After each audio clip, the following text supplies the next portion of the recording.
Good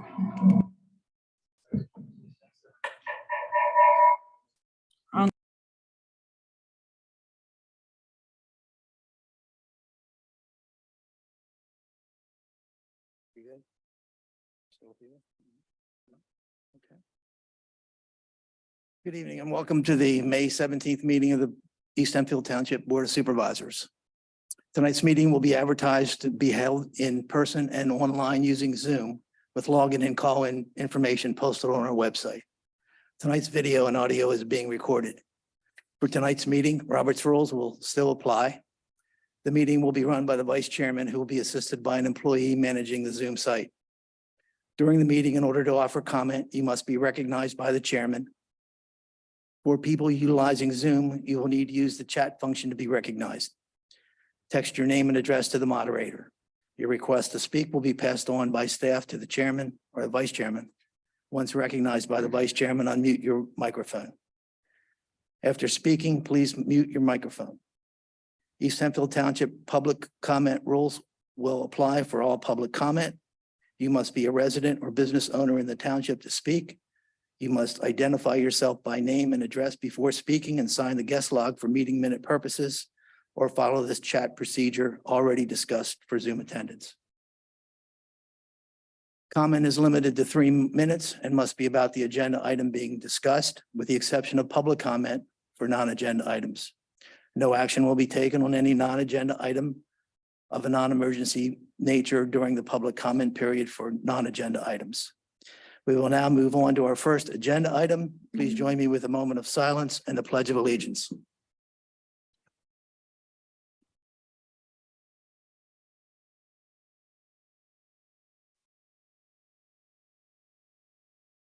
Pledge. I pledge allegiance to the flag of the United States of America and to the republic for which it stands, one nation, under God, indivisible, with liberty and justice for all.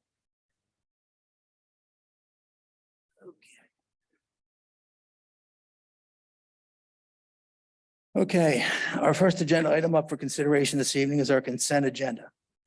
Township business being addressed in the consent agenda generally deal with routine and repetitive business matters that tend to need little discussion or deliberation. Is there any comment on the consent agenda from the board? Yes, Mr. Chairman, members of the board, I'm glad to see Chief Fire Official Kottmeyer is here. Reading his report in the consent agenda, I noticed 2 items that I see of becoming more significant concern to East Hempfield Township.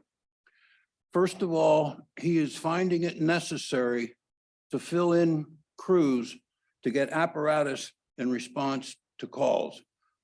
That is getting the job done, but it's not letting him be a chief fire official.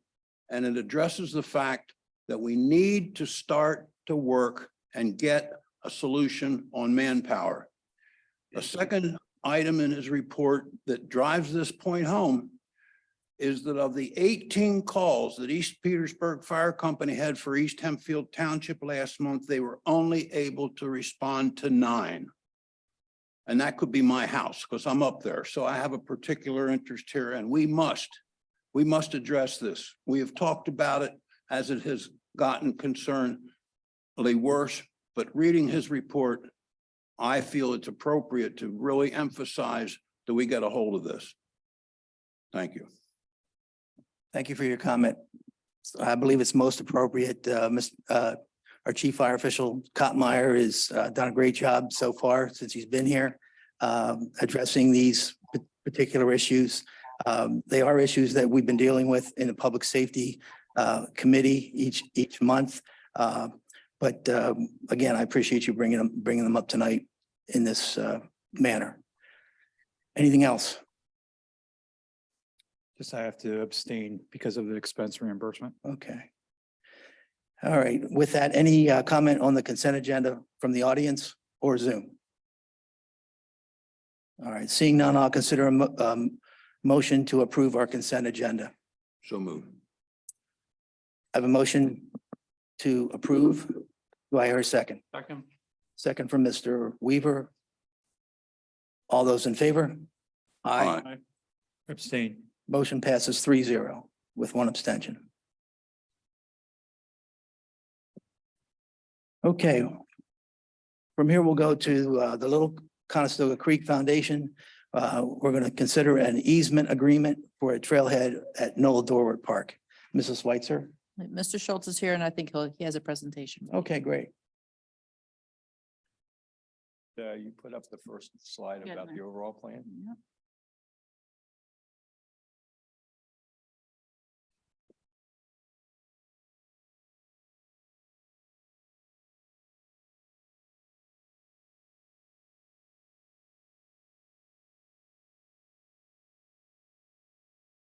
You want that one or the other one? Uh, The other one? The other one, yeah.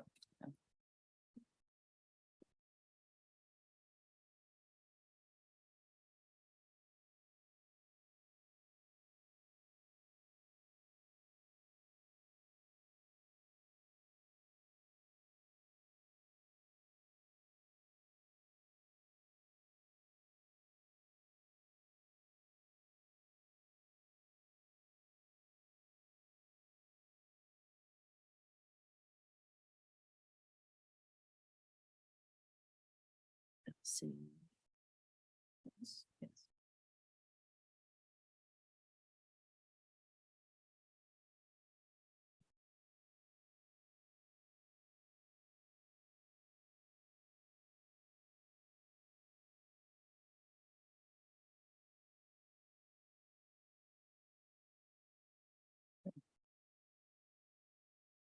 Okay, my name is Jim Schultz, and good evening. I am the project manager for the Little Conestoga Creek project, sponsored by the Steinman Foundation and the Little Conestoga Creek Foundation.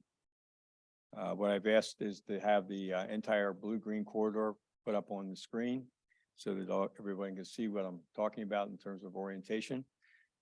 First of all, I want to thank the members of the Board of Supervisors for their past support for this stream restoration and walking trail that we've named the Blue-Green Corridor that runs along the Little Conestoga Creek for approximately 3 miles.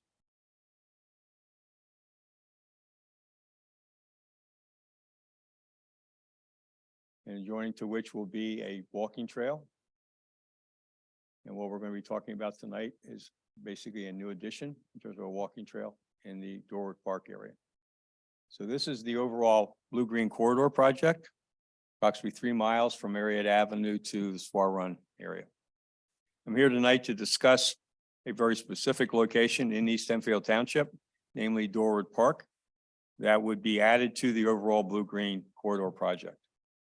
And as you know, East Hempfield Township was awarded funding from the Pennsylvania Department of Conservation and Natural Resources, DCNR, to make improvements to the Dorward Park.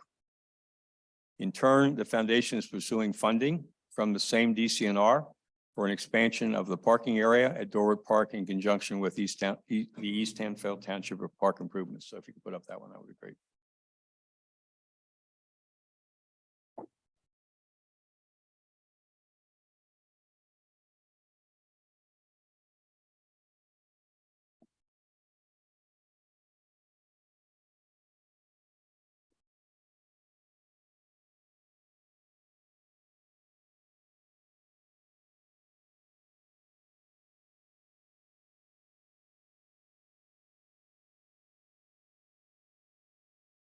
So what we're going to be talking about tonight is not that.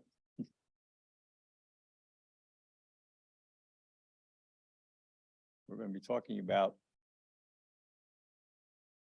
the access drive off of Good Drive into the parking area and down into this area.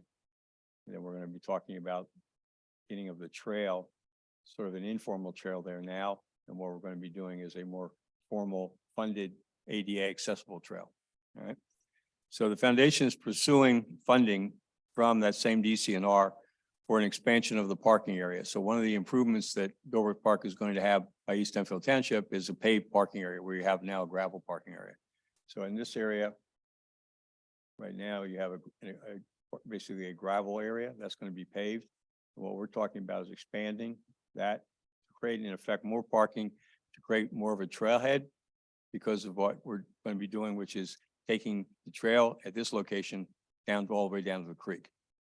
So what we're doing is we're going to make the improvements that East Hempfield Township is going to be putting in place in terms of pavilion and outdoor seating and picnic tables and all bike racks and a whole bunch of things up in this area. So what we're doing, this additional parking will allow us to have a trailhead that will link to an ADA accessible trail for which we are seeking funding from DCNR that will run from Dorwood Park to the Little Conestoga Creek. So as I mentioned earlier, in terms of the overall plan, we're now adding Dorwood Park to the overall project.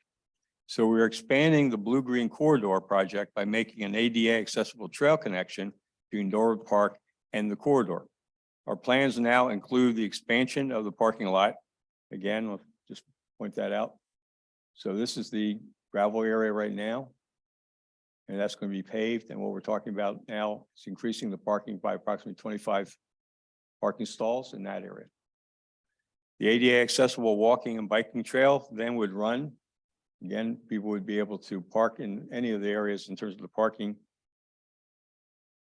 We're adding additional parking at our cost, and then they would be able to access the trail.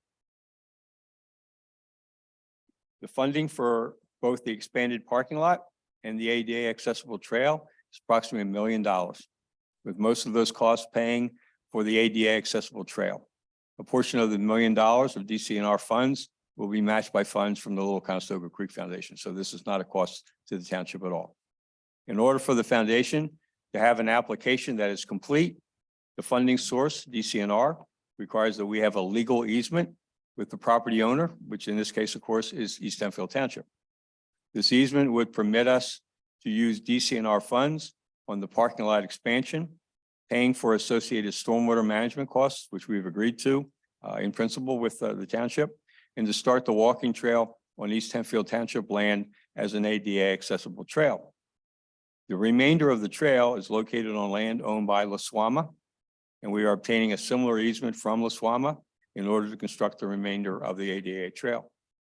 We have worked with your staff and your engineering firm, David Miller Associates, to arrive at easements that work for both the township and the foundation. One easement would permit access to the expanded parking lot and the parking lot itself.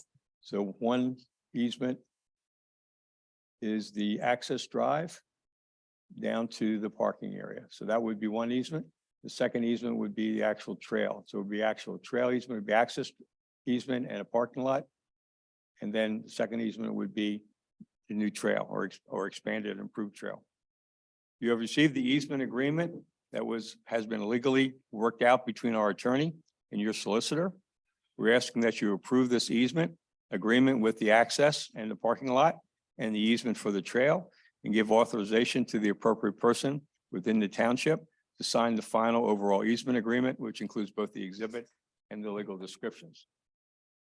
There's a time deadline here in that we need to have this final easement into DCNR by June 8th, so that your approval tonight would be greatly appreciated.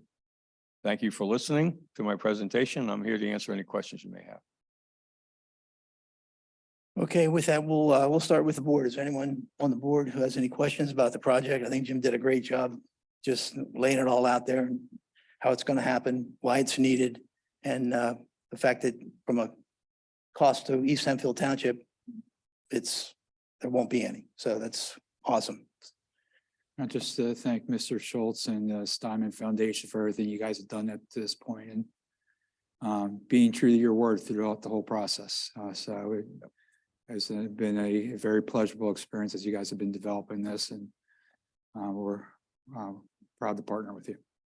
Appreciate working with Scott, appreciate working with Cindy and the staff and the engineering firm. Anyone else from the board? Any more comments from the board? All right, we'll go to the audience. Anyone in the audience would like to comment on this project? Seeing none? How about Zoom? Nothing on Zoom. Okay. All right, with that, we'll consider a motion for the Little Conestoga Creek Foundation easement agreement to approve the trailhead agreement between Little Conestoga Creek Foundation and the township to create the trailhead, actually create the trailhead as part of the Knoll Dorwood Park Improvement Project. Do I hear a motion? So move. I have a motion from Mr. Russell. Do I hear a second? Second. Second from Mr. LaFever. Any additional questions or comments? Okay, with that, then I'll call for the vote. All those in favor? Aye. Aye. Any opposed? No. Motion passes 4-0. Thank you very much. With that, okay, Jim.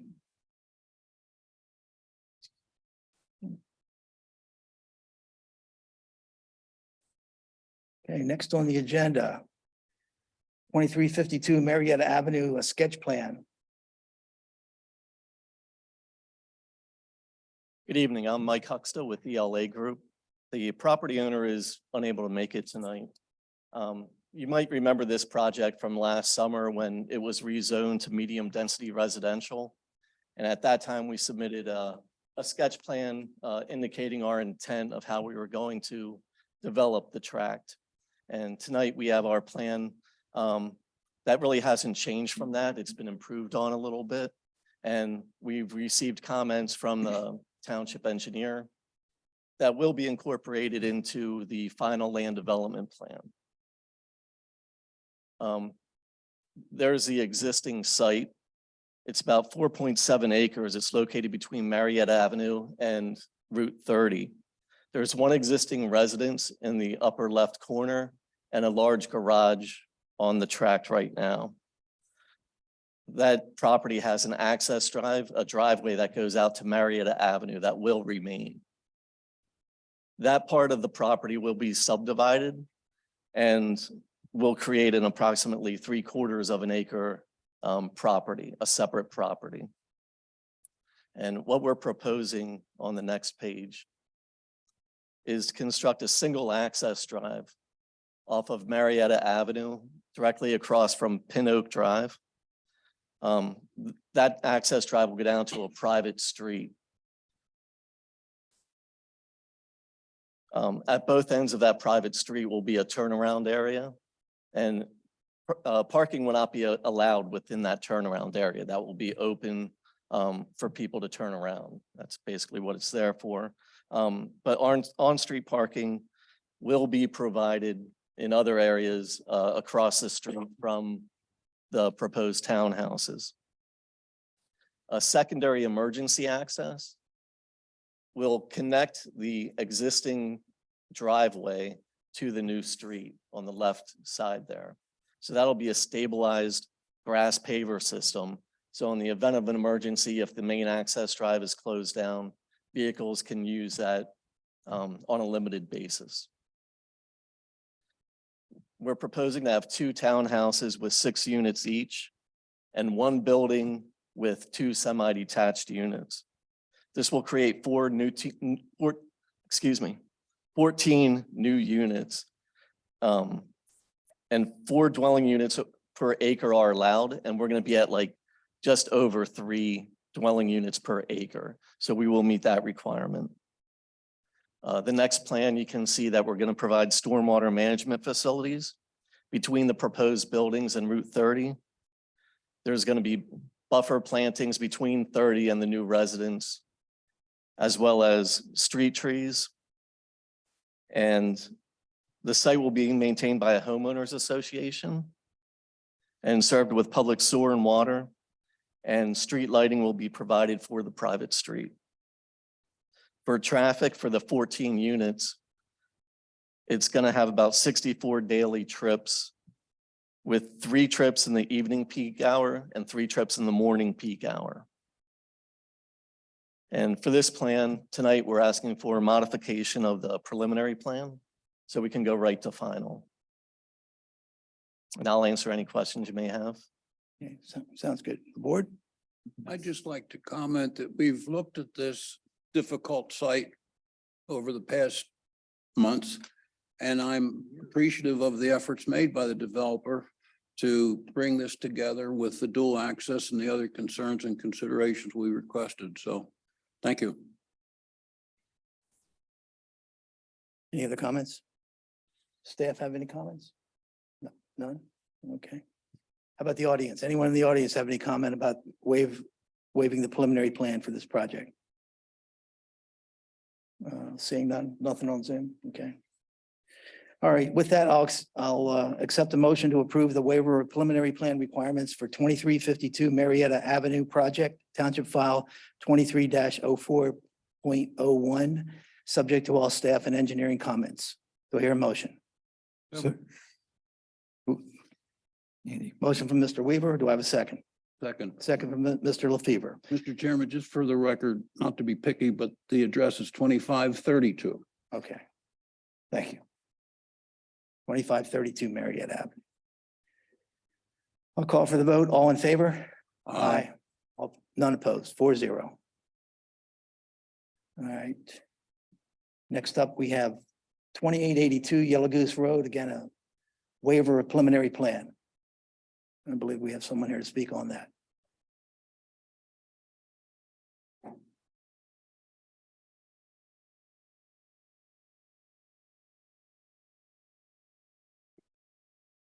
Hi, good evening. Brian Cooley with DC Gone Associates. Along with me tonight is Tim Cotsmore, who's the applicant and the owner of the property. Okay. Here tonight for the sketch plan waiver request of the preliminary plan. So I'll go over the plan and answer any questions that the board has. This property is 2882 Yellow Goose Road. Yellow Goose Road in the middle of the site, the Kellogg's facility up to the north. And then Swar Run runs along the southern property line. Right now, there's an existing building on site. There's existing parking lot and then access to Yellow Goose Road. So TK Building Design, they purchased a property recently. So they're going to be moving their existing business to this location. So we plan on renovating the entire building. However, there's a portion of the building on the right side that'll be renovated, and then there'll be a second story addition, which will be for office space. Once I go over the site plan, I can show a rendering from the architect. In addition to that, there's existing 8 spaces located just to the right of the building. Those will remain. In addition, there's 3 along the building itself. And then we're proposing 10 additional spaces along Yellow Goose Road. So there'll be a total of 21 parking spaces. In addition to the renovation of the existing building, we are proposing a small building addition in the back. It's about 1,200 square feet. The main reason for the building addition is for storage associated with the contractor business. So as I mentioned, Swar Run on the southern side, you can see the darker line that runs through. That's the 100-year floodplain associated with Swar Run. There'll be no development within the existing floodplain. In addition to the floodplain, there is a 20-foot LASA easement that runs right along the property line. Kellogg's has a wastewater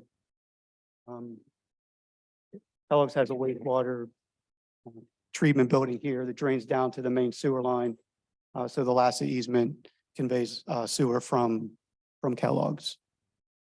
Diane, can you go to the next? So this is a rendering from the architect. So you can see there's that 2-story addition to be the front of the building. Again, that would mainly be for office space.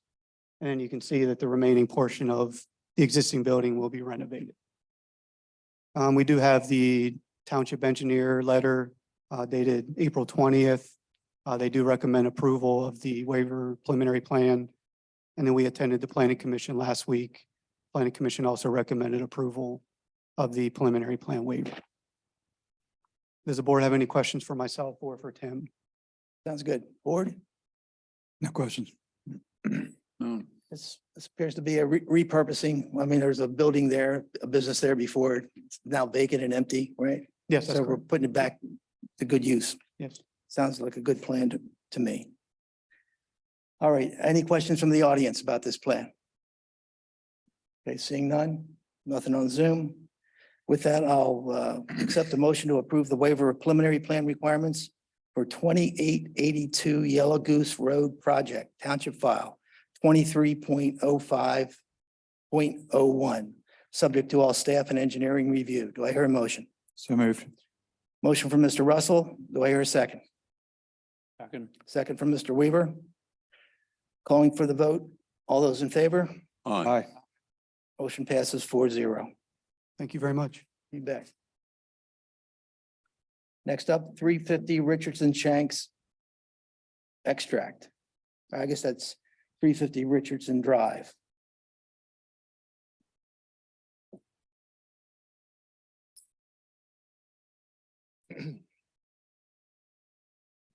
Yeah, thank you. Kevin Ember from Ritu Associates here to present for Shanks. Also here from Shanks is Paul Brooker, Director of Engineering. We're actually here tonight to present two sketch plans on two of the Shanks properties on Richardson Drive. So we'll, starting with 350 Richardson, which is their main facility here. Richardson Drive is an existing cul-de-sac street. Shanks owns 3 properties. One on Richardson here, which has also fronts on Genoese, and then 2 on the other side of Richardson Drive, east of this property. So the first project here at 350 involves a building expansion. As you can see in the front of the building, the proposed expansion is about 6,000 square feet. This would all be over top of existing impervious. As you can see, some of these green areas throughout the site, we're planning to not increase impervious with the building expansion being over existing and adding some parking where we can adjacent to existing parking rows and adding green spaces other place. So there'd be no net increase in impervious or additional need for stormwater control on the site.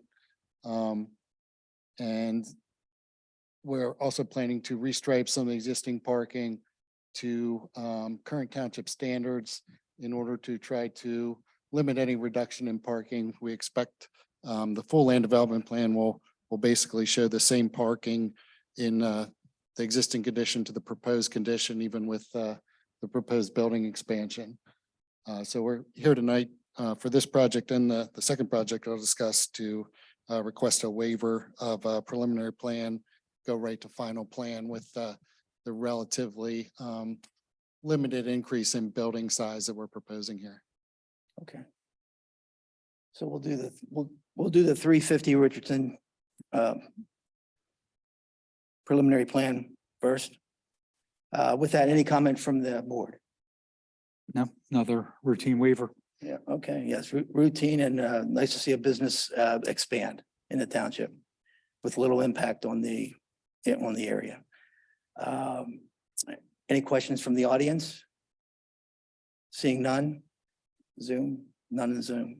With that, I'll accept a motion to approve the waiver of preliminary plan requirements for 350 Richardson Drive, Shanks Extract Project, Township File Number 23-01.01, subject to all staff and engineering review. Do I hear a motion? So moved. Motion from Mr. LaFever. Do I hear a second? Second. Second from Mr. Russell. Calling for the vote, all in favor? Aye. Aye. Motion passes 4-0. 451 Richardson. It's also me. So as mentioned, that Shanks is also doing an expansion on their other property at 451, which is just northeast of 350 Richardson, which we discussed. On this project, it's relatively similar type of projects. There's a minimal building expansion proposed at the southeast corner of about 900 square feet. There's also some exterior storage tanks and supplementary equipment proposed kind of around the southern and western sides of the building. We did previously receive zoning approval from the zoning hearing board to allow both some of these accessory structures and a additional dumpster to be in what is technically the front yard area of the building. So also proposed as part of this plan would be 2 additional loading docks in this area here, which would displace 5 existing parking spaces. So again, we're reconfiguring some of the parking elsewhere throughout the northern side of the site to not have any decrease in parking. We're actually proposing to increase by about 4 or 5 spaces. So because we are increasing impervious slightly with the land development plan, we are expecting to have some stormwater management with potentially a subsurface storage bed in this area here and potentially some modifications to the existing stormwater basin, which wraps around the southwest corner of the site. So that would be provided during the land development plan. So again, we're here tonight to just request a waiver of preliminary plan submission and go straight to final plan for this project as well. Any questions from the board? None? Another routine one. The audience, any questions on this project? Good. All right, with that, I'll accept a motion to approve the waiver of preliminary plan requirements for the 451 Richardson Drive Shanks Extract Project, Township File 23-06.01, subject to all staff and engineering review. Do I hear a motion? Motion from Mr. Weaver. Do I hear a second? Second. Second from Mr. LaFever. Calling for the vote. All those in favor? Aye. Not 4-0 vote. All right. Next up, Lime Spring Square Lot 2 and 12 revised final plan waivers and modifications.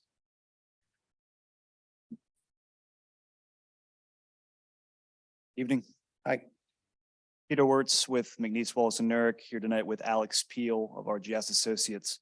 I believe Eric Scott from Oak Tree might be phoning in on Zoom this evening. We're here tonight seeking approval of the revised final lot consolidation and land development plan for Lime Spring Square Phase 6, lots 2 and 12, as well as approval of all modification requests subject to satisfaction, staff and engineer comments. By way of an overview of the plan and a brief chronology, this involves 2 tracts of land within Lime Spring Square, which we consolidated into a 15.6 acre property. A prior plan for this property was approved by the board in October 2021. That plan shows the consolidation of the 2 lots and the construction of 2 medical office buildings and an industrial building. The use for one of the medical office buildings has changed to industrial. That is part of the reason why the plan is being reprocessed.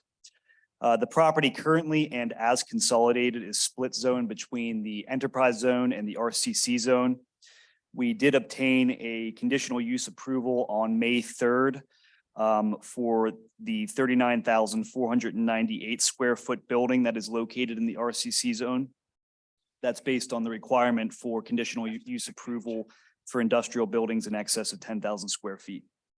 We are in receipt of DMA's letter of May 4th, 2023, and we did obtain a recommendation of approval from the Planning Commission on the 10th. So with that, I'll turn it over to Alex for a discussion on the plan and our requested waivers and modifications.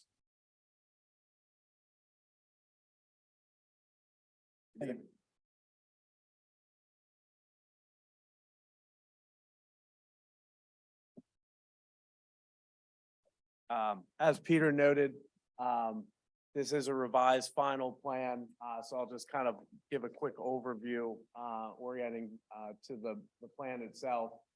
So building 18 here on the north side of the site actually is constructed. And that includes the access drive that exists out to Embassy Drive that serves both building 18 as well as building 16 on lot 1. As Peter noted, previously this had been lot 2 and 12, which was divided roughly in this area. As part of the previous final plan and this revised final plan, we're still proposing to consolidate those 2 lots into one. The changes to the plan really are limited to this portion of the property, starting with building 15. This, as Peter noted, was a medical office building as well as building 14. This is the 39,000 square foot warehouse building, which is considered general industrial. Access to this building is provided both through the parking lot, which comes directly off Embassy Drive, as well as off of the existing access drive to the rear loading dock area. So there would be loading docks in this area, as well as a pull-up dock or access into the building here in the rear as well. The dumpsters would also be included in this area, as well as the a turnaround for the turning movements for trucks to back into that area. We are not modifying the stormwater facilities and or the floodplain restoration, which serves for the stormwater management for the properties. As part of the design though, obviously with the reconfiguration of these buildings or different building footprints, the previously proposed stormwater conveyance system has been modified accordingly to work with the proposed grading and parking lot layout. There is a second entrance directly onto Embassy Drive into the parking lot, which would serve for building 14, but the parking lots would be both interconnected.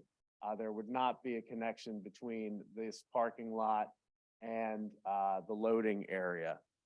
There will, though, be pedestrian connectivity throughout the site. So there's existing walk along Embassy Drive on the north side here. There will be walks that provide access into the property off Embassy to building 15, to building 14.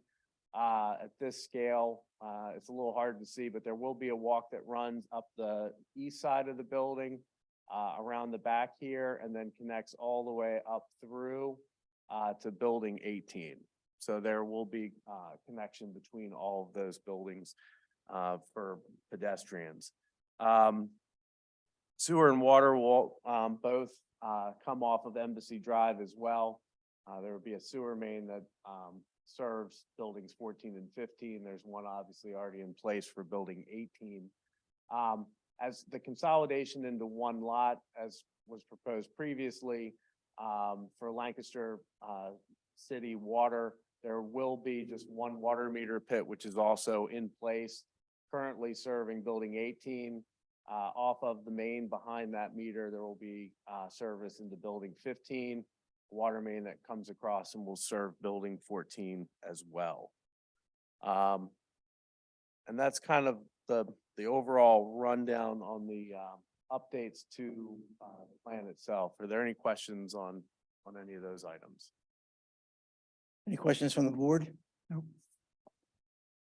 Okay, we've seen this project before. Couple times. Number, Multiple yeah, times. number of times. And again, it's a great project, you know, tying in the stream restoration that you're doing. We certainly appreciate that. Okay, any questions from the audience about this project? Seeing none, nothing on Zoom. All right, with that, I'll accept a motion to approve modification request number 1 and then 3 through 9 and conditional approval of number 2 and approval for the total parking to exceed 125% of the ITE allowable parking, subject to all staff and engineering comments. Do I hear a motion? So moved. Motion from Mr. Russell. Do I hear a second? Okay. Second from Mr. Weaver. Calling for the vote. All those in favor? Aye. Aye. Motion passes 4-0. Okay, moving on to the final land development plan. We'll just do a motion to approve the revised final land development plan for Lime Spring Squares Lot 2 and 12, Township File 6-08.10, subject to all staff and engineering comments. Do I hear a motion? So moved. So a motion from Mr. LaFever, a second from Mr. Bennett. All those in favor? Aye. Aye. Motion passes 4-0. Great. Thank you very much for your time. Thank you. Appreciate Thank it. you. Okay, next up on the agenda is vacation of alley between 127 and 131 Main Street. And I think we'll go to Mrs. Schweitzer for this. Correct. So we were approached by Ron Cooper, who owns 131 Main Street in Landisville. His brother owns 127. In between is Railroad Alley or avenue, whatever you want to call it. It's a dead end street. I had approached the board several months ago to see if they would be interested in vacating that portion of Railroad Avenue. And you indicate that yes, so we moved forward. DMA prepared a legal description. You have a copy of that in your packet. Our attorney prepared the necessary ordinance, and what I'm seeking is approval to move forward with the advertising of that ordinance. Mr. Cooper has agreed to cover all those costs associated with this process. Okay, so we're just looking for an approval to advertise the Correct. ordinance. Okay, any questions from the board? Nope. No questions here. Okay, any questions from the audience? Seeing none? All right, with that, I'll accept the motion to authorize staff to advertise an ordinance to consider the vacation of alley between 127 and 131 Main Street. Do I hear a motion? So moved. Motion from Mr. Russell. Do I hear a second? Second. Second from Mr. LaFever. All those in favor? Aye. Aye. Motion passes 4-0. Next up, roadway classifications. And again, Mrs. Switzer. So we have a list of roadway classifications in our ordinances from arterial to collector to local. If it's not listed on that list, it's considered a local road.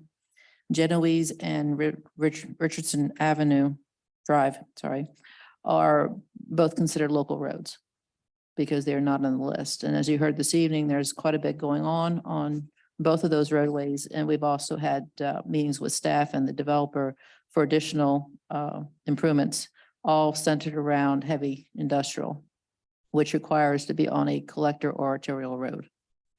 So we have done this in the past for some others, and what I'd like to do is get authorization to advertise this to move forward for consideration.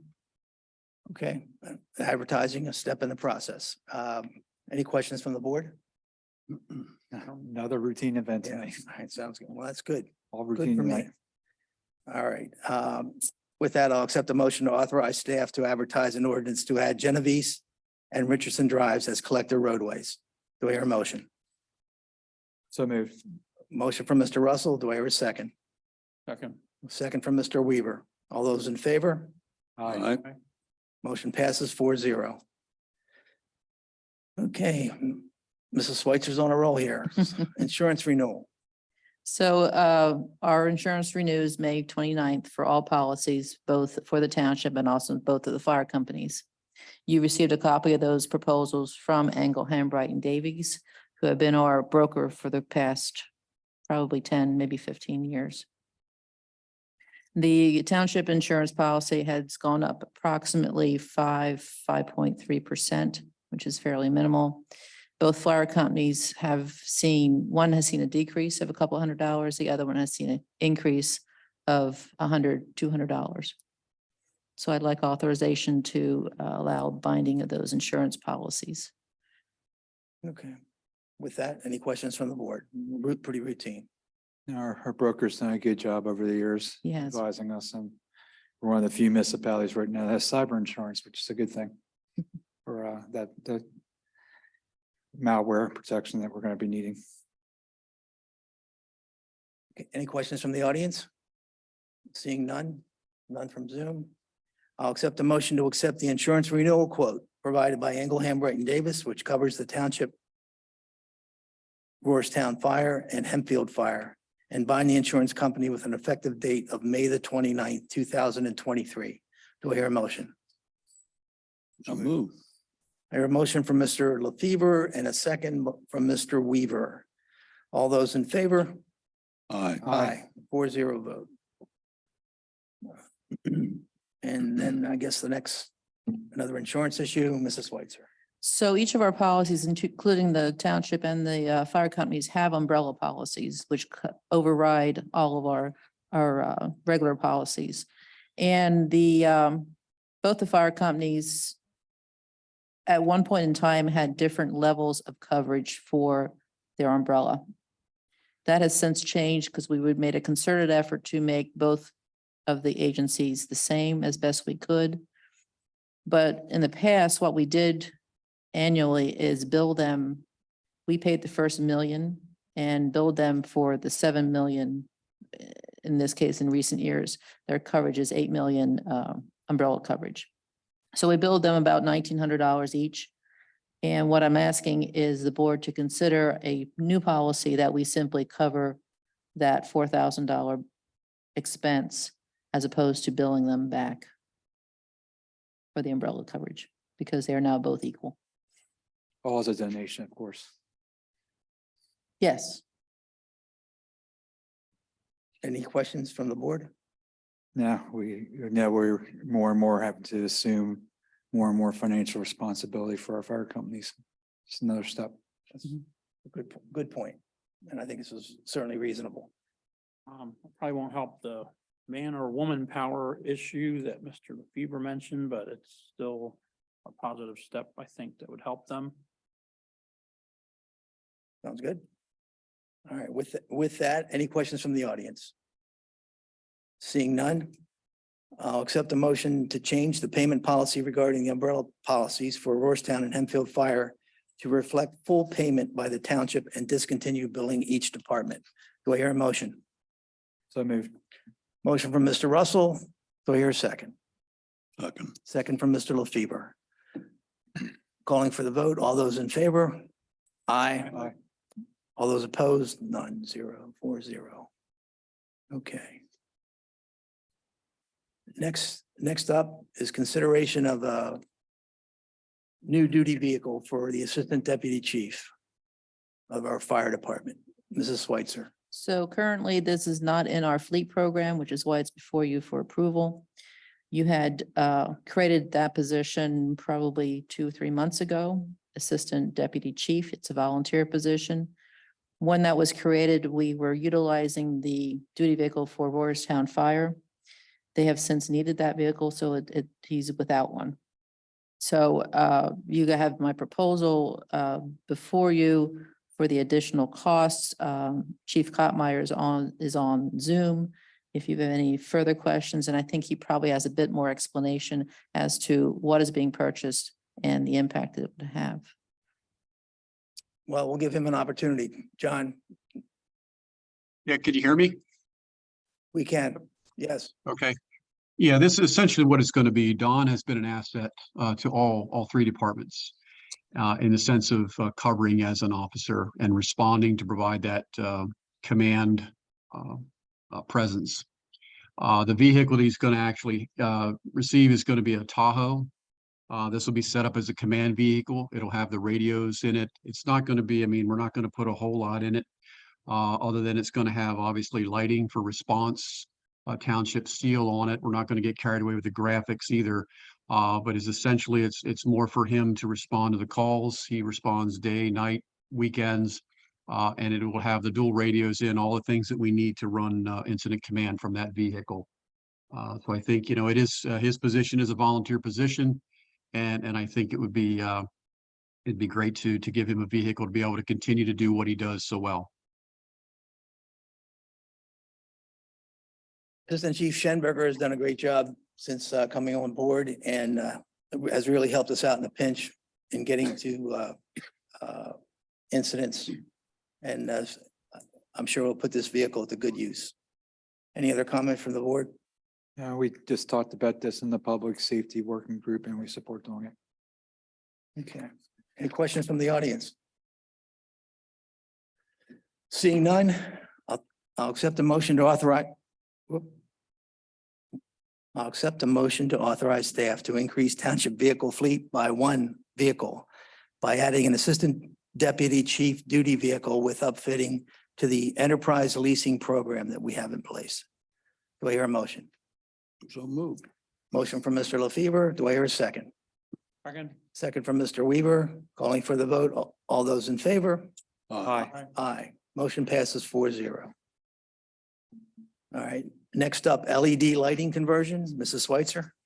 We were approached with the opportunity to go through our buildings and change all our lighting from the regular standard lights to LEDs. You have in your packet 2 proposals that we received, one from Bottom Line and the other from MVE. bottom line was presented to us from our broker who handles our electric purchases. The other is a longstanding local company that we have used in the past. The cost savings over the course of a year is between 40 and 50% savings. We're talking about the admin building on this side and the public works buildings in the back. The police department is already on LED lighting. This is not part of your budget, which is why it's before you. But because of the savings, we thought it was warranted being looked at. In addition, the PP&L rebates are going to be significantly reduced as of June 1st. They're not going away, but just reduced. Okay, any questions from the board? So MVE is the local one? MV is the local Meadow Valley Electric. It used to be, Perry, can you help me out? Who did it used to be? A long time ago, when they did the original upfitting, it was, okay, my mind just went to Wilco Electric. Wilco had sold out to Meadow Valley, and the staff basically from Wilco is in Meadow Valley now. But they did a great job for us before. They do all our lighting repairs now, and I would fully trust them. I do not know the other company, so. Both quotes were within $100 of each other, $100, $200 of each other.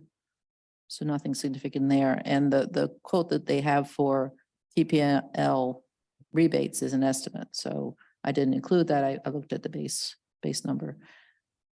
And they're both total wise, I think they're in the $24,000 range for both properties.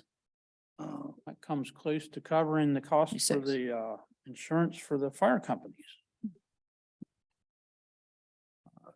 Just a quick question, and I'm sure this conversion will save us quite a bit of money, but the motion that we're being asked to approve tonight is to authorize staff to enter into a contract with MVE or Bottom Line, or execute a contract with MVE and Bottom Line. And will this come back before us?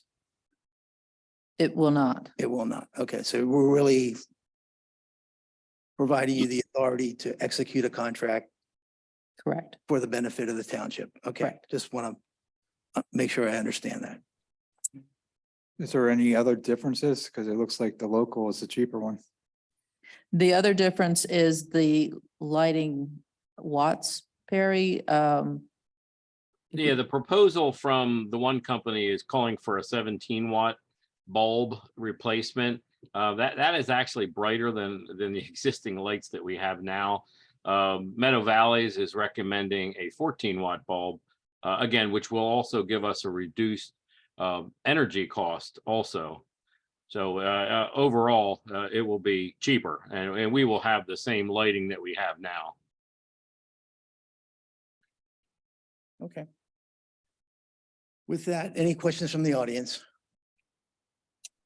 Yes. Come on. Good to see you.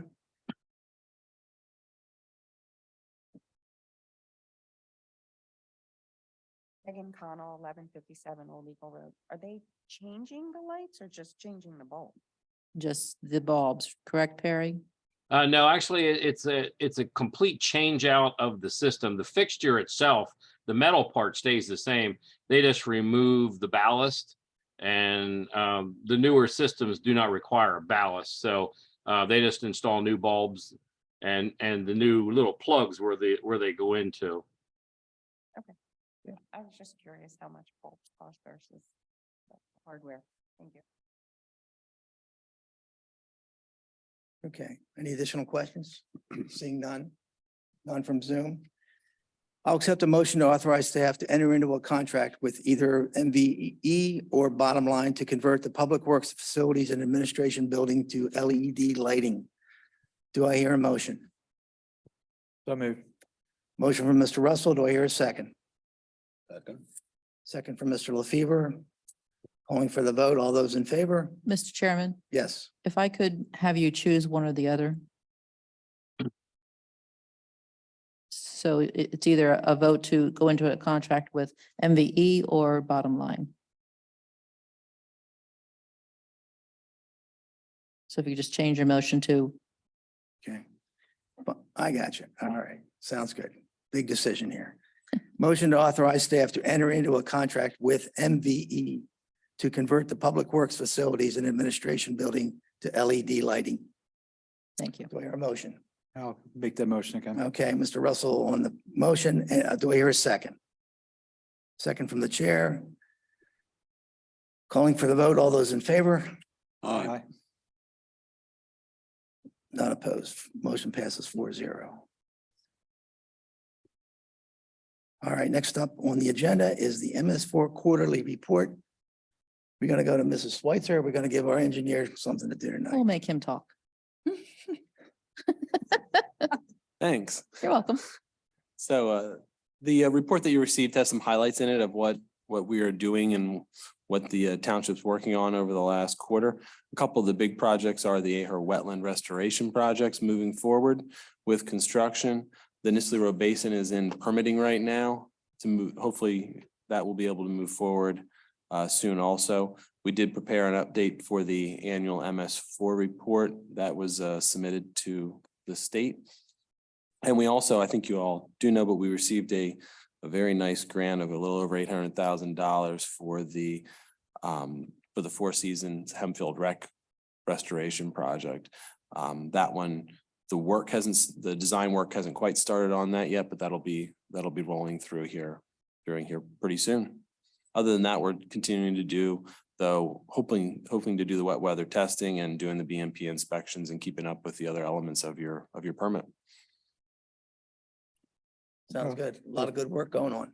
Four-season work will at least have some marginal improvement on our flooding that Yeah. occurs in Mill Creek, so that will be Yeah, nice. I think so. Between that and the Nisley Basin, I'll contribute to that same watershed. Any other comments from the board? Okay, seeing none, any comments from the audience?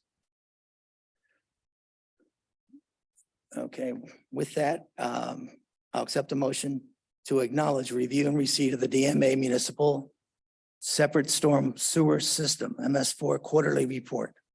Do I hear a motion? So Mo- moved. Motion from Mr. Russell.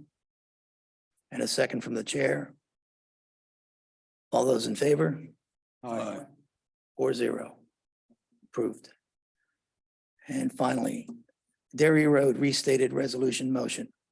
Mrs. Switzer. So with many of our projects, they get delayed because of the paperwork involved in the grant process. And this is one of those, the Commonwealth Financing Authority is asking for us to restate the resolution that we accept their $300,000 grant towards the replacement of the Dairy Road Bridge. Okay, any questions from the board? Other than this, a needed project.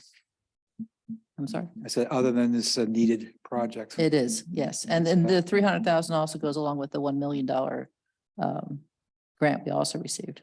So That bridge is the main access in now on Dairy Road, so when it correct. floods, it doesn't, not a good thing. No. And when did we start this process? For Dairy Road Bridge, maybe a year and a half ago. Okay, We purposely though have delayed it because of the work being done in Old Roarstown Road Bridge. But that's in the design phase this year. gotcha. All right, any other questions from the board? All right, seeing none, any questions from the audience? Again, I see none. Nothing on Zoom. So with that, I'll accept a motion to adopt resolution number 2023-16, which restates the township's acceptance of the Commonwealth Finance Authority's grant for the Dairy Road Replacement Project. Do I hear a motion? So moved. I hear a motion from Mr. LaFever and a second from Mr. Russell. I'm calling for the vote. All those in favor? Aye. I see 4 aye votes. And motion passes. Okay. Next up on our agenda is the Church Knoll Master Park Plan. And with that, Mrs. Switzer. So this is not listed under an action item. It's just simply old business. We did have a survey out to the public. It closed April 30th. We had approximately 571, well, we did have 571 submissions.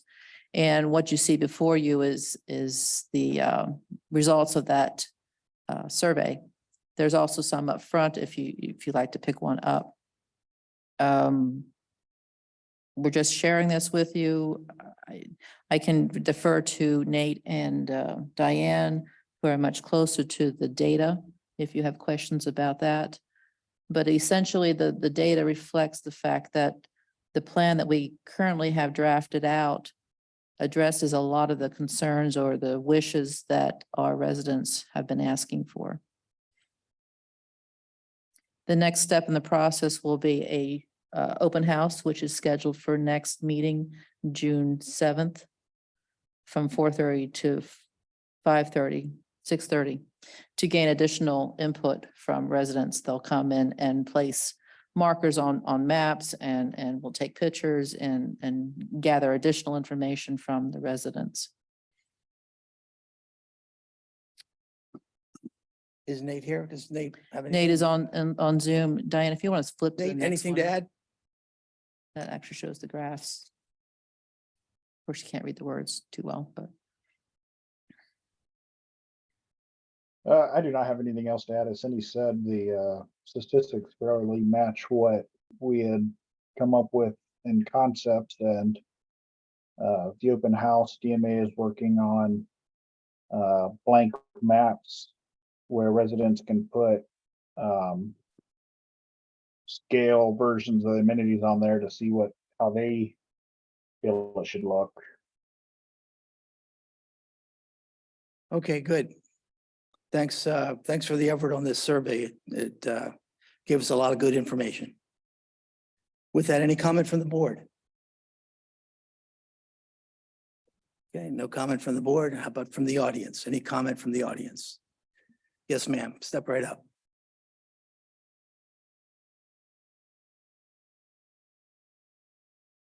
Hi, my name is Jen Erickson. I need to give my address, 1080 Lambley Road, Landisville. When you did that survey, I remember there being an opportunity to just give, some extra comments. But what you showed of the results didn't show any of the comments where people were against doing anything with that property. Were any of those comments tallied? How many of those did you receive? How many people who responded to your survey were actually against adding an athletic field or converting that from a turf farm? So just for the benefit of the audience, the Board of Supervisors was provided with every comment that was issued. Mr. Sturgis, maybe you can address the level of comments that were received based on that.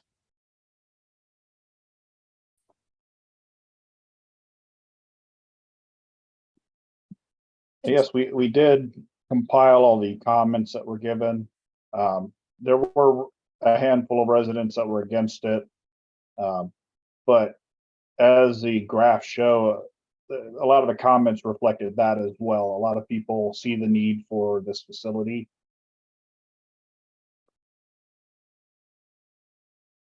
We just lost them.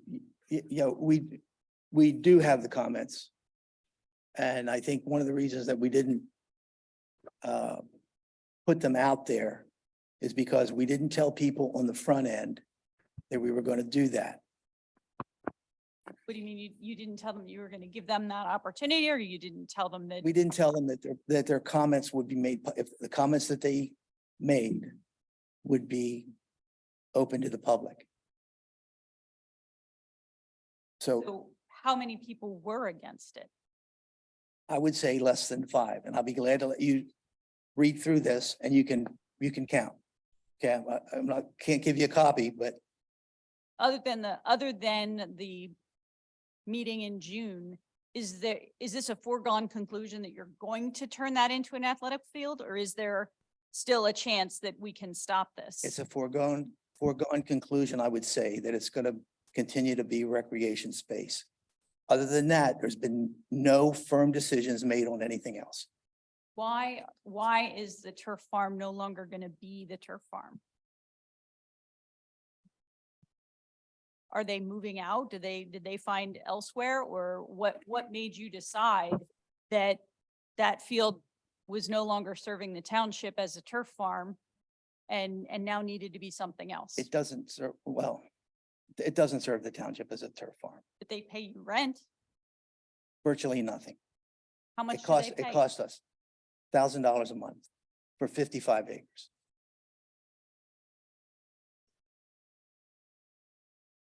There is a consideration, though, that has not been addressed that needs to be.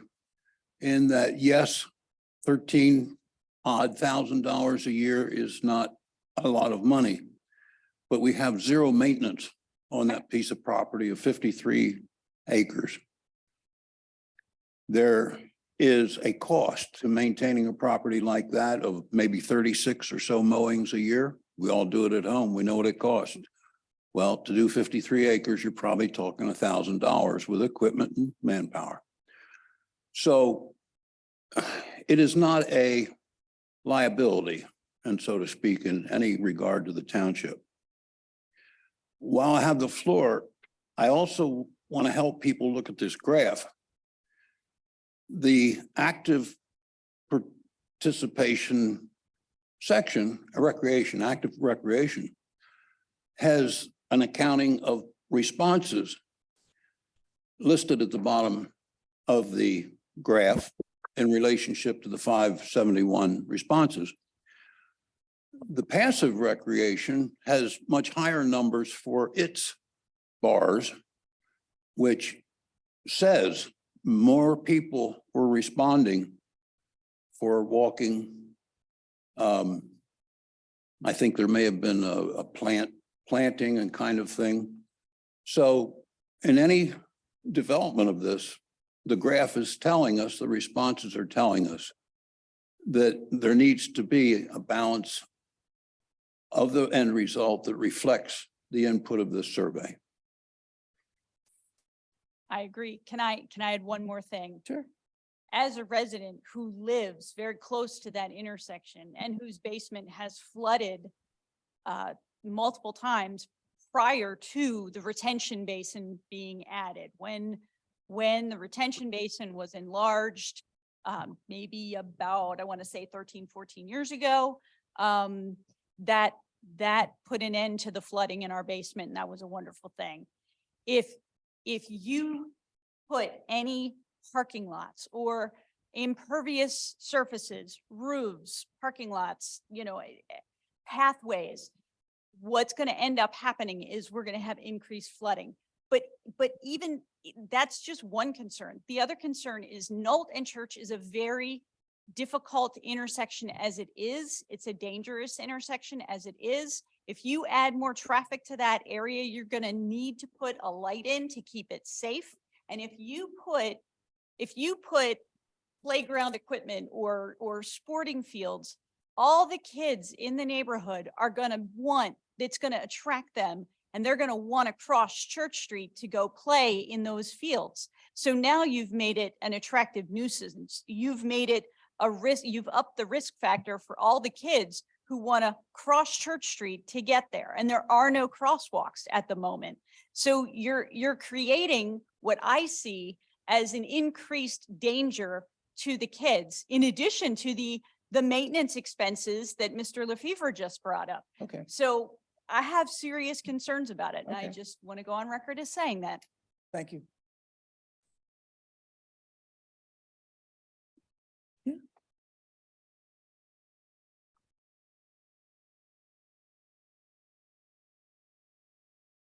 On 1157 Old Eagle Road. I sent an email in the meeting to both ladies. All this information on one graph. Megan, can you speak closer to the mic? I put all the information on one graph. I was at the beginning of the meeting. It is on your agenda there, if you have the live version. And I think Diane can put it up on the Yeah, on the screen. results. Mhm.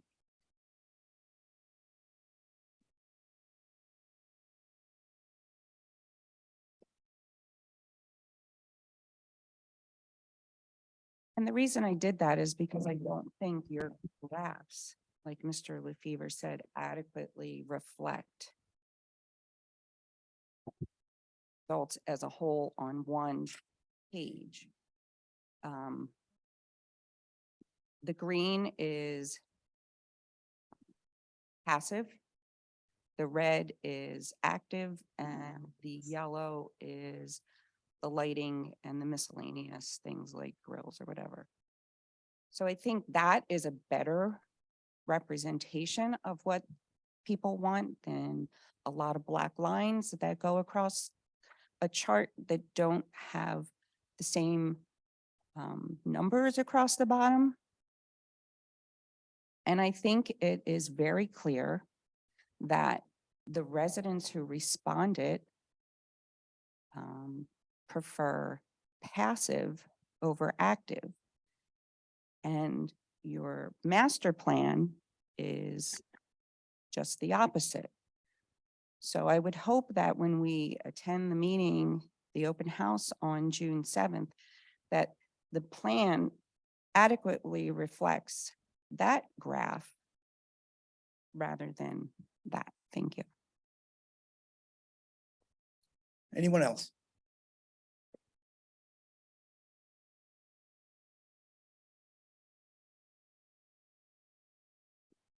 Tony Dagg, 3337 Stillwell Drive. I have a question.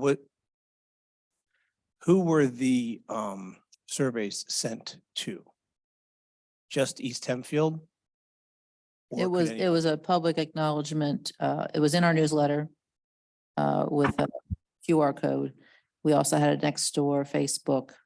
So we quantified it because we required the addresses be submitted with the comments. the address is taken into account as far as the general or the immediate? No. So the neighbors directly that would be affected by any park were basically really not taken into consideration. We simply did not include that as You part of the didn't graph. include like an address, or like anybody from New Jersey could have filled one out. No. No. You had to be we got the addresses from everyone that has responded to the survey. We know who responded and their address. And we had nobody from New Jersey.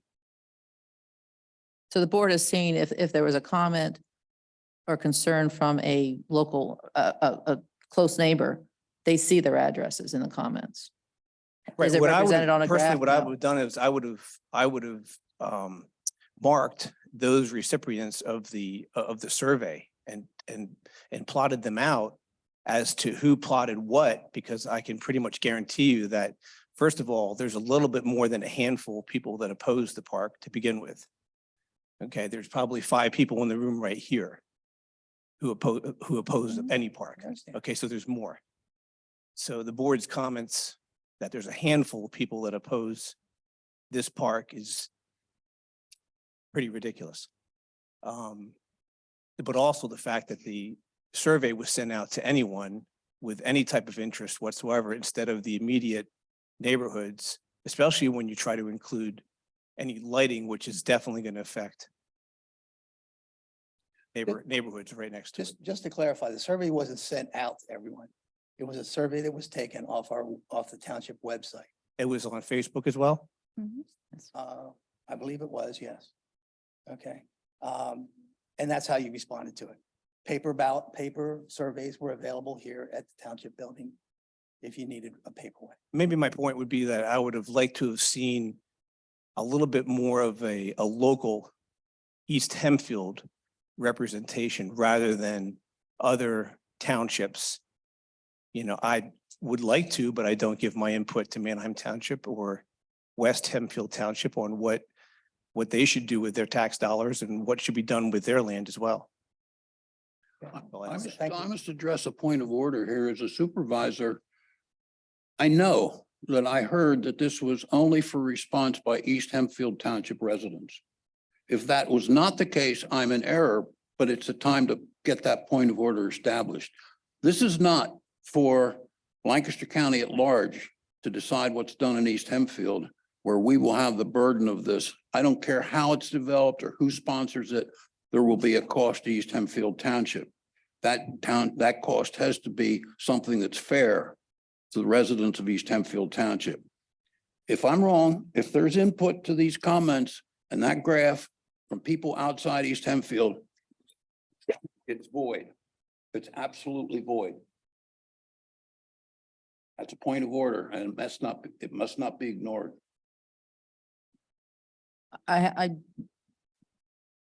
It was designed and explained to the board. This is how it would be put out to the public. I don't recall that being a finite reason, but we can certainly take those comments and those addresses and create a pinpoint map to show you where the people are. And that that would was the help. reason why in the meeting we had made the request that we collect addresses, make sure that the survey results did not get skewed by people outside the township. And we can certainly provide that information to you. My understanding is that these results are East Hempfield Township residents. Is that correct? Not what I'm hearing. Or isn't it? I can't tell you which are or are not East Hempfield based on that graph. Okay, But we can tell you based on the information we have collected. Because we did collect addresses. And can we guarantee that there isn't someone in there from West Hempfield? No, I can't guarantee that. But I do object to all this because when this was presented and it was told that a survey was going to be. They can't hear you on Zoom. When this was presented at a prior meeting that I sat here, we were told that because people will put their addresses in, it would be filtered to only be East Hempfield Township residents. That's what I heard. Thanks, Joe. So now I'm sitting here saying that maybe not, there were other people involved. We can do this. We can filter this. We have all the addresses.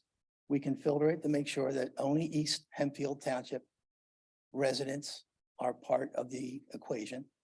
And we'll do the graph again to assure you that only East Hempfield residents Well, have a once say again, in what here we goes on. go. We're doing a couple of things and then we're going back and we're trying No, to redo something. So I appreciate that you want to do that. And I think that that is valuable information to the residents of the East Hempfield Township. And I would appreciate you doing that. Okay.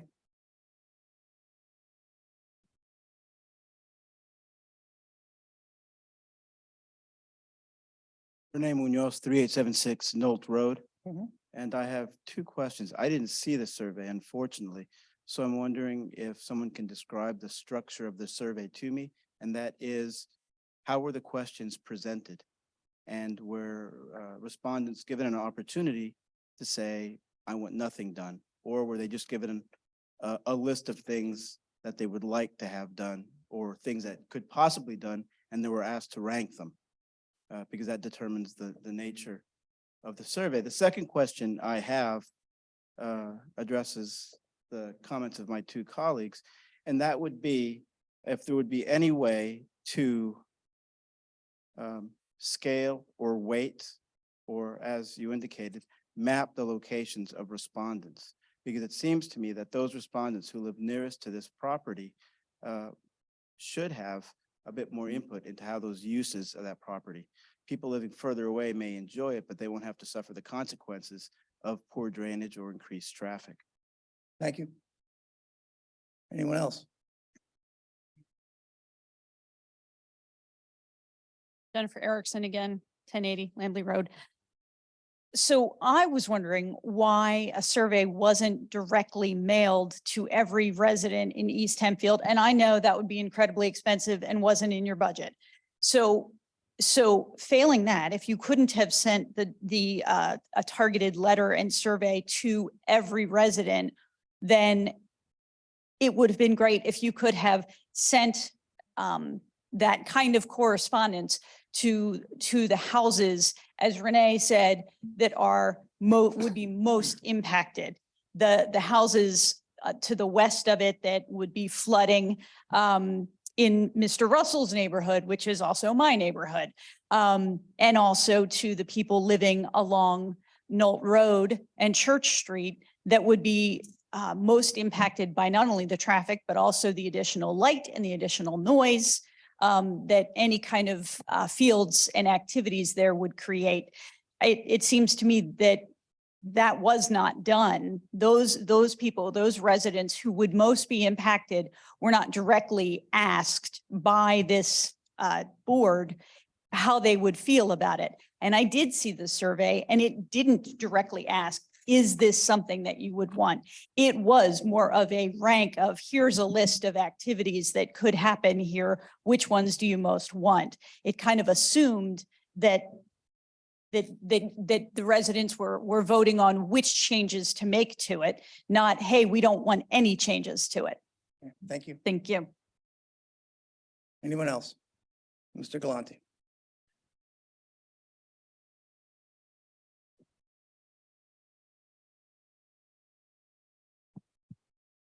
Joe Galante, 3349 Knoll Road.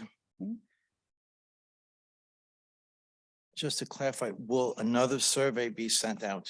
Will there be a second survey strictly limited to residents of East Hempfield Township? No, at this point, no. So as Mr. LaFever said then, we really don't know the reliability and validity of the survey if it's tainted with respondents outside of this district, correct? We have all the names and addresses. We can sort through the names and addresses and do another survey, another analysis, only including East Hempfield residents. It's my belief that, well, it doesn't matter what my belief is at this point. There's very few from the outside that are part of this, that took part in the survey. Okay. Second question. I'll be diplomatic. Given how important this is to the entire community, if I remember correctly, I think it was 18 pages in our newsletter that came out, and the survey appeared, I believe, on page 19. I would think something of this magnitude would be on the front, not buried on page 19. So I'm just curious, whoever designed this, did that even cross their mind? We can't say whether it crossed their mind or not. We'll never know the answer to that question. Who designed the actual survey? Someone had to approve the final copy before going to the printers. Township staff took care of Township that. staff did that. It didn't go to the printer. It was an online survey. Okay, but someone had to authorize it. I'm Right. sure someone had to We look at it, edit it. authorized it for staff. And no one thought about maybe pushing that survey to the front page, or at page. least the front third of it? I'm just, look, I'm No, a reasonable I guy. get- I'm simply I saying guess- I guess something as important as this should not be buried on page 19. That's what I'm It's- saying. I don't know that our newsletter had 19 pages to it. All right, 18, the point I'm It making has, is. no, it's- it has it's 8. that- For the record, it has 8. Thank you.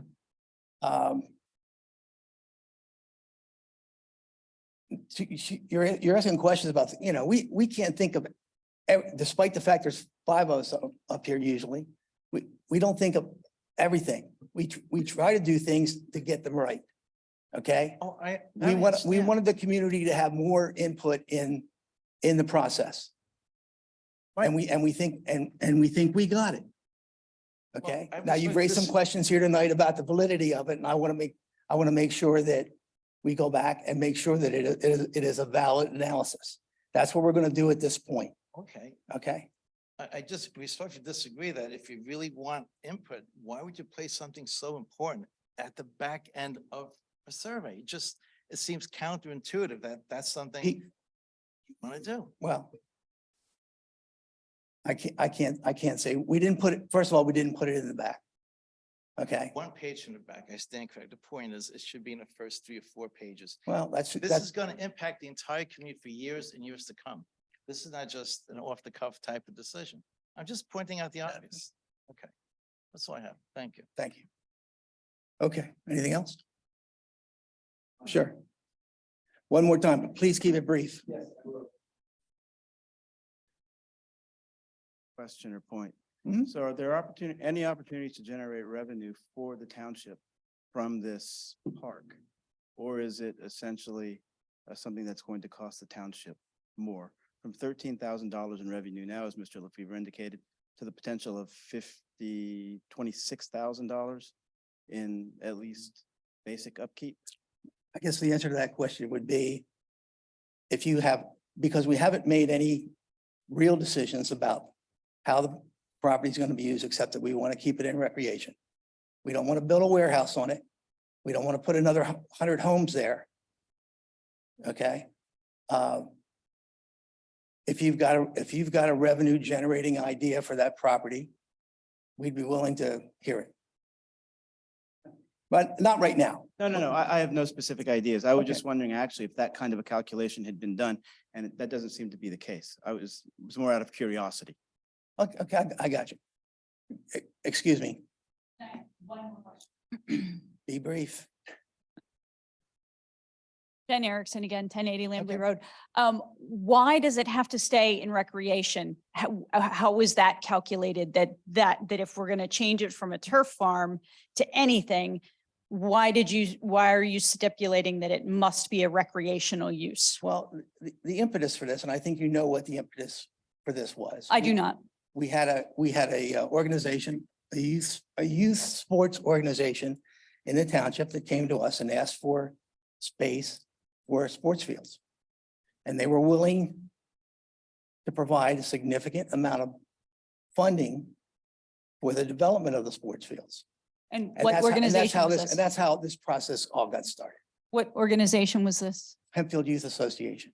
And how much were they willing to give? At this point, the only thing I can say is significant. So more than what you're making from the turf farm, presumably. Vastly more. Vastly more.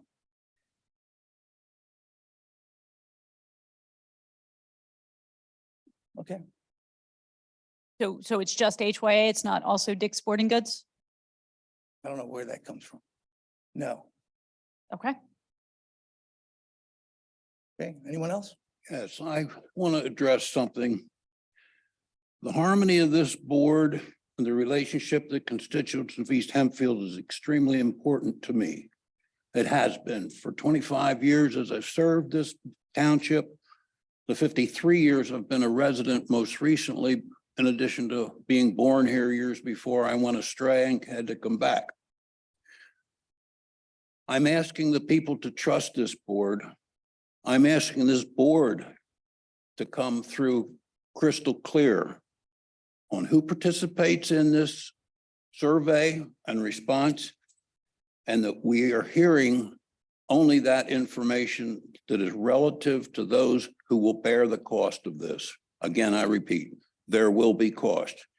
I do not see this becoming a field with fences and gates and toll being taken and a source of revenue. If this is developed, it will be in the mode of community service. And if it gets to a point of development and approval before this board, I will demand a performance bond by anyone who turns a shovel on that ground that they will complete the project that is approved and that they will have perpetual maintenance, perpetual in forever, in perpetuity. Thank you. So that's what I want, this understanding from this meeting where we have doubt and we have distrust. So we have an obligation. I'm asking you all to be patient. From now till June 7th, I don't think is fair time to try and do another survey. We have survey information that I believe can be used if it is carefully sorted. I was not aware. I would have pounded the table a long time ago if I'd have known this was going to be available to anyone other than East Hempfield. Well, tonight's the night. So there's where I stand on this. I think it's crystal clear. I hope it's agreed and respected. Thank you. Thank you, Mr. LaFever. Okay, I just had two things, just to be clear for myself. Survey was included in the township newsletter, is that correct? There was a article with a link. Yes. Okay, so it wasn't mailed out to every resident, but every resident was notified where to find it, so I think that, pretty much covers it in my mind. yeah, and it was also the subject of a number of discussions here by the board in many of their meetings that we would be moving in this direction.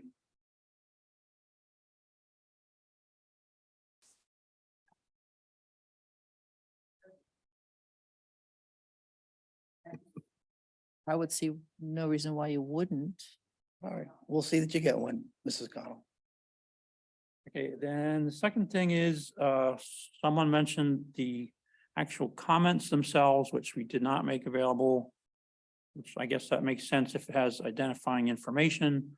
So my request would be that we strip out the identifying information, names, addresses, anything that will identify the person who made the comment, and then release all the comments. Just, I don't see any reason why not to do that, so that would be my request. Yeah, I've been quiet through the whole process at this point. And I see that the process is also being politicized too, which I don't like. So I can see where the fall is going at this point. This was brought up last fall in our budget session. It's been talked about for 9 months now. And every meeting that we've had, and it's been talked about pretty much every meeting now for over 9 months. The board has made it very clear that we were approached by community organizations, now multiple community organizations that have expressed interest, but it was led by HYA. There's no commercial interest or Dick's Sporting Goods or any desire to try and make money or do something like that. This is a community request that came in that they need baseball fields. That was the impetus of it in October when they came to our budget meeting. At that budget meeting, it was relayed to them that they were looking for locations in the township. They knew that the sod farm is actually zoned for recreation and has been planned for recreation from the day the township bought the golf course over 20 years ago. And it was just a placeholder having the place farmed. That it was going to be used at some point. And they came and they approached the township and said, if we provide the facilities, could you provide the land for a baseball field? And that was what started the discussion at this point. There's been no commitments. There was a concept plan that was put together. And it was an aggressive concept plan, basically trying to fit everything you could possibly get in a space to get a discussion going about what possibly could go there. But the board has said multiple times that we were going to go into a charrette, and it's basically an open slate at that point as to what can and go there. So the residents can come up there and they can put, if they are into passive, I like passive personally. If they're in the passive, they could put their interest in passive. If they want baseball fields, they want bocce courts, whatever they might want. They got an opportunity at the charrette to put that in there. The survey was just to kind of get a pulse on what was going on. It was obviously a little bit of a disconnect with the addresses and why they were being required. But this has been a very transparent process for over 9 months now. And some of you are familiar faces as I look at the front row. You're at every meeting, which we appreciate. But this is just an opening discussion. 5 years from now, we're not going to have this entire facility developed. As we said in previous meetings, it took us over 20 years to develop Aher Park. More than likely, there probably maybe a couple baseball fields there. And that's a maybe. It was also discussed about stormwater. I live in Mill Creek. I know what the flooding is in Mill Creek. I happen to be at the high point of Mill Creek, so I don't have a lot of the issues others have, but it was a requirement for us to address stormwater, which will be done. in this process. We're very well aware of the stormwater issues that come from the sod farm, and we're also very well aware of how ineffective that storm basin that got built years ago by the township. It really doesn't serve its purpose with addressing some of the flooding situations that occur. It could have been done better. But this is just an opening discussion. It does not mean that what was in that concept plan that came out in January is what's going to get built at this point. It does not mean that at all. It is literally just was a starting point discussion. It was, those items were requested by HYA, the 4 baseball fields that were on there that was HYA's request, that they would show that on there. But everything else was just conceptual to see what could possibly fit on the site.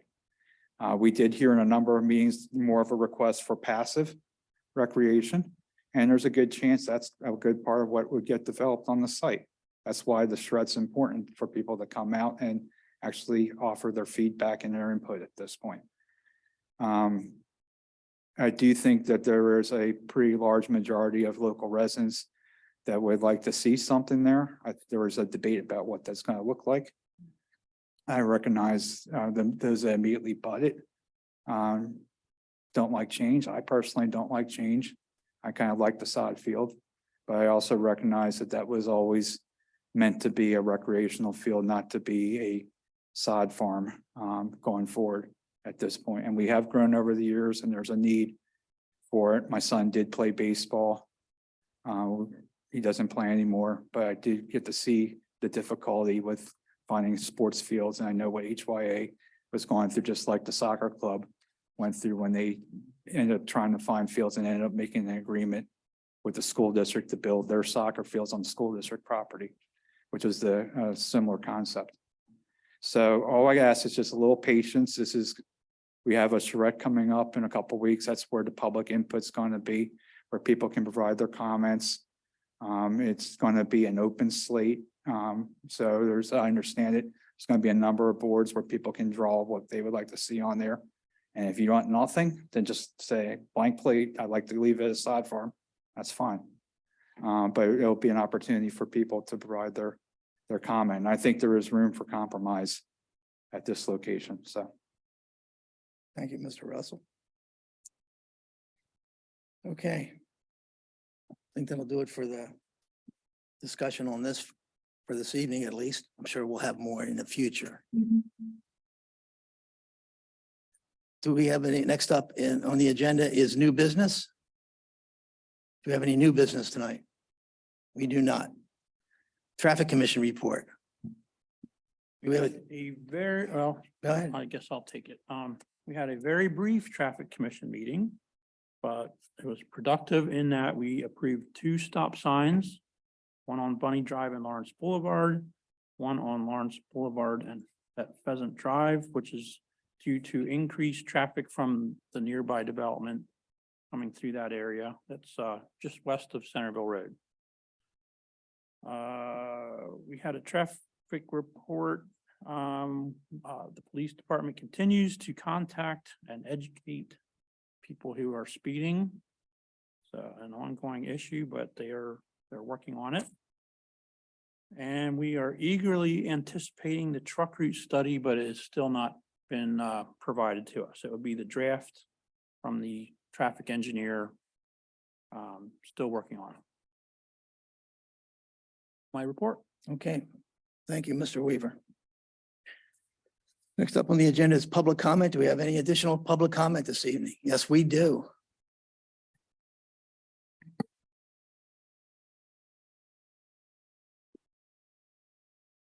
Mike Zuber from 3299 Randy Road.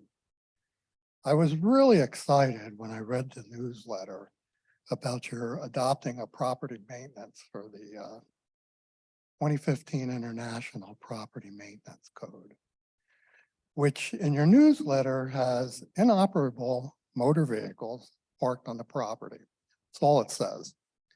So after speaking with a township employee, she said, well, if the vehicle's covered, we can't do anything about it. If the vehicle is not covered, And on blocks, cinder blocks, we can't do anything about it. We can't go on anybody's property to look. So it made me kind of irritated because I thought the sentence in that paragraph was very misleading. So I happened to look up the 2015 International Code, which is 302.8 motor vehicles, in which it states inoperable, unlicensed motor vehicles shall not be parked, kept, or stored on any premises, and vehicles shall not at any time be in a state of disassembly, disrepair, or in the process of being stripped or dismantled. For 15 years, I sat at my kitchen table looking at a vehicle that has never moved. The tarp on it is disintegrating. There are at least 2 other vehicles in my neighborhood that are junk and hidden away.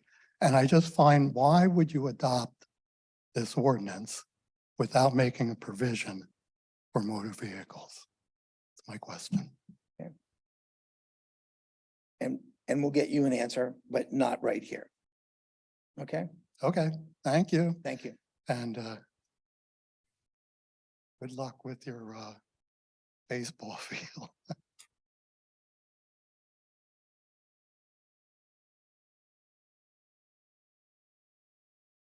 Okay, anyone else for public comment this evening? Okay, let's move on to the manager's report. So Center Road South, the expansion and the bridge work is moving along. Diane continues to attend their construction meetings. There's no significant issues. It's just a 3-year project that takes time. The Church Street paving, that's a PennDOT project. We have just experienced the first of 2 closures in this year.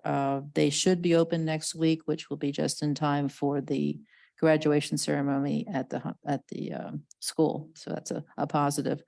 But then the following week, they will be closing it again for a 76-day run to handle the culvert. The police are watching it in terms of the detour route and the impact to the local roadways. We are also adding signage, or the developers, the contractors adding signage to direct people to the proper locations for the detour route. So they're aware that it is impacting local roads, and we're doing the best we can to get that minimized. The Old Royerstown Road project, ongoing project, 2-year project.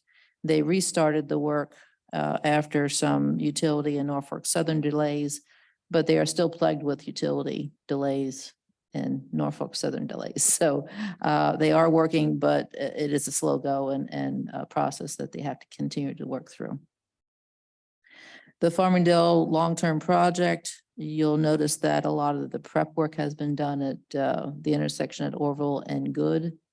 Some also done at Marietta and Good. This is all being done in anticipation of the mast arms for the signals arriving sometime in August, which then they'll go full tilt into the improvements at those 3 intersections. The Dairy Road design is in design phase, as we briefly spoke tonight, the Dairy Road Bridge. I did want to explain that I did misspeak in terms of what we're going to do to that bridge due to the new federal regulations that came down.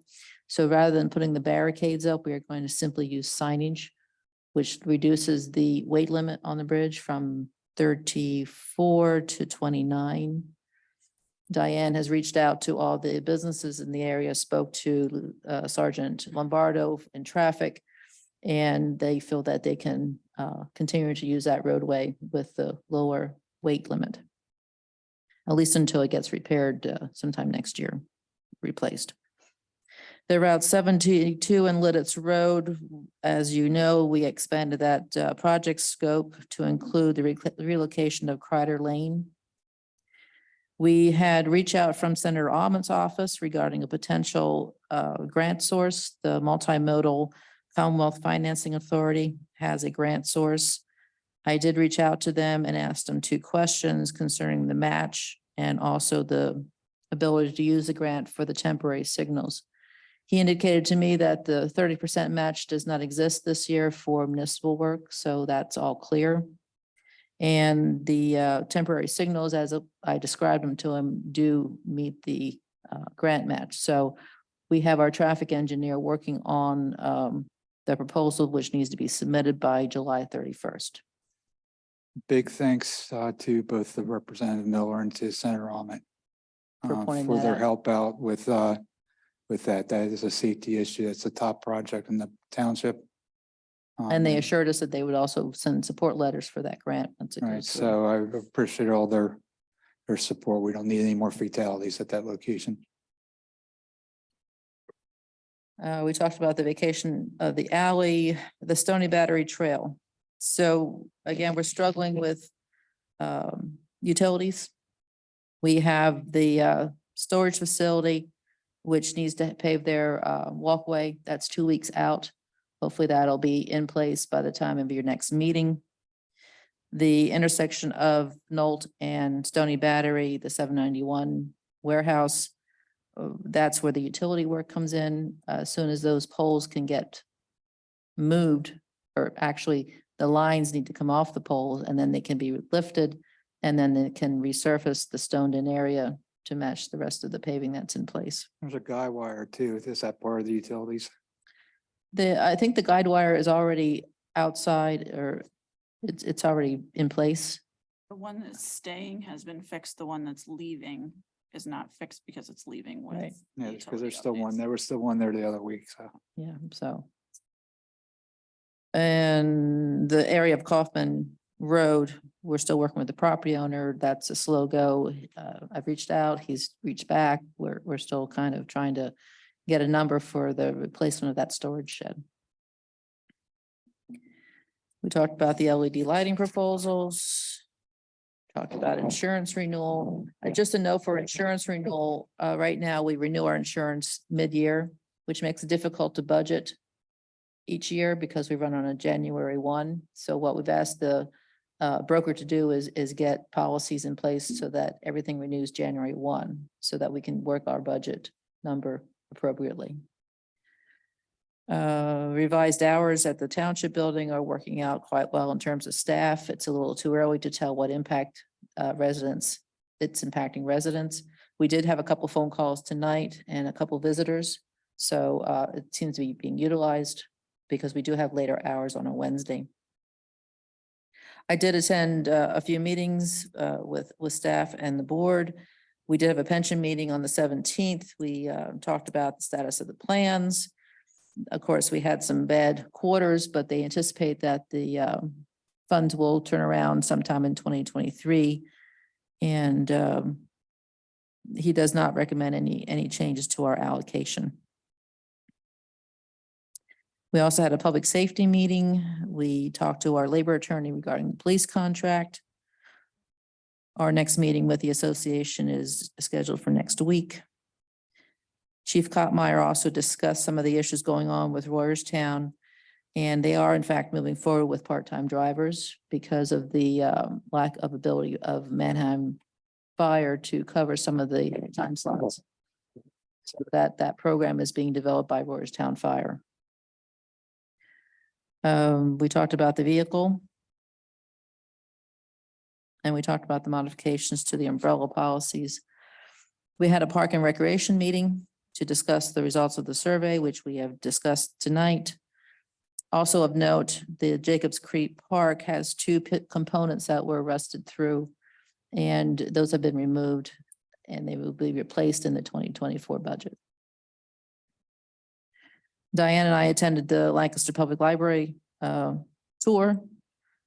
Just to note that that library facility is amazing, and it also has easy access from the garage. So you can park in the garage and get directly to the library. So that's a definite plus for our residents, that they don't have to actually walk the city streets if they don't want to.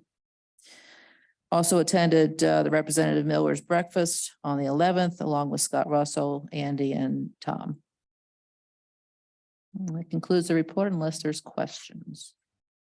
There has been a wonderful gesture by Mike O'Brien's associates over at Lime Spring at the Roarstown Fire Company to renovate. This has been something in the works for a couple of years, and it did get completed. Understood we were going to recognize that there was an expenditure of $130,000 by this group in the Roarstown Firehouse. Is there a date set? Do we have something together to recognize that? There is not, because it was Roarstown's Firehouse and the donations were made to them. We let them take the lead on it, and they are currently in the process of getting some items in place to recognize those donations and also setting up an event. And unless Chief Kottmeyer has a date from Chief Zimmerman in the last maybe day or so since we talked about it, Roarstown was still putting that event together. That's right. It's probably going to be out in June. We did speak to that at there the you public go. safety meeting the other day. And for now, it looks like mid to late June when we'll have a recognition of some type for them. I had an initial involvement in this, and it is great when we have that kind of community support. While I'm on the subject, to recognize what Meister Toyota has done for us for many years. We definitely want to get as much recognition and publicity for this group as we can to encourage others to do similar things for us. Thank you, Mr. Weaver, or Mr. LaFever, sorry. Okay. With that, it brings us to an end of our meeting. Is there anything else anyone has for now? Okay. Meeting adjourned.